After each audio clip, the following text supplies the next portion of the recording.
नमस्कार दोस्तों, मैं बोल रही हूँ बीना किचन से। आप सभी लोगों को हार्दिक स्वागत है और उम्मीद करती हूँ आप अच्छे होंगे, सुरक्षित होंगे।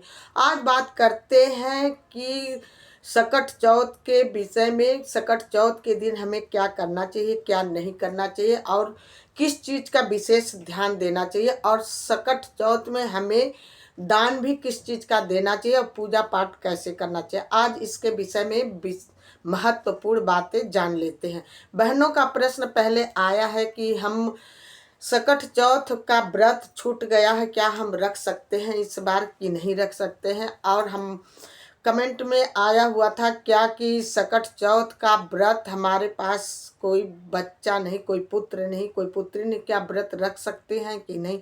तो आज इस सब के विषय में बात कर लेते हैं, जान लेते हैं। पहले बता दें सकट चौथ कब पड़ रहा है।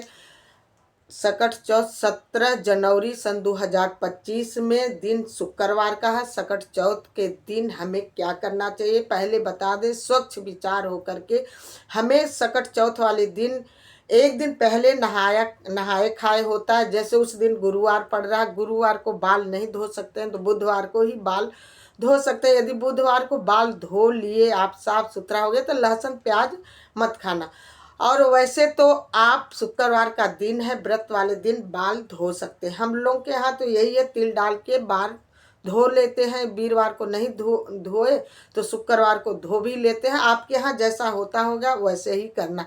और बात करते हैं कि हम सकट चौथ कितनी तारीख को है और हमें सकट चौथ वाले दिन क्या क्या करना चाहिए।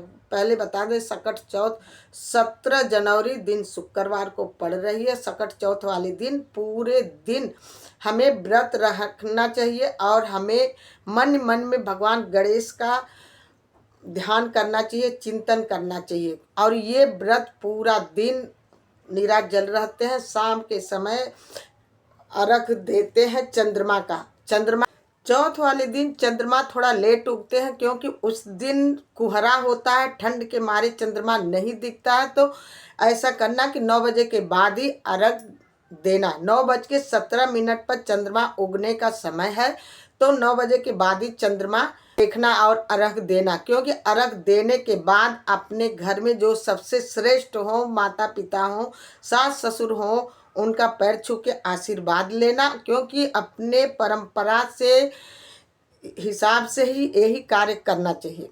तो हमें चौथ वाले दिन क्या चढ़ाना चाहिए, क्या सामग्री होना चाहिए। तिल होना चाहिए, काला तिल और गुड़, शकरकंदी, गौरी गणेश बना करके हमें पूजा कर लेना चाहिए। अर्घ देने के लिए पान सुपारी, पान से ही अर्घ दिया जाता है। कच्चे गाय के दूध से अर्घ दिया जाता है, या पुत्र से दिला लो या तो किसी बच्चे से अर्घ दिला लेना।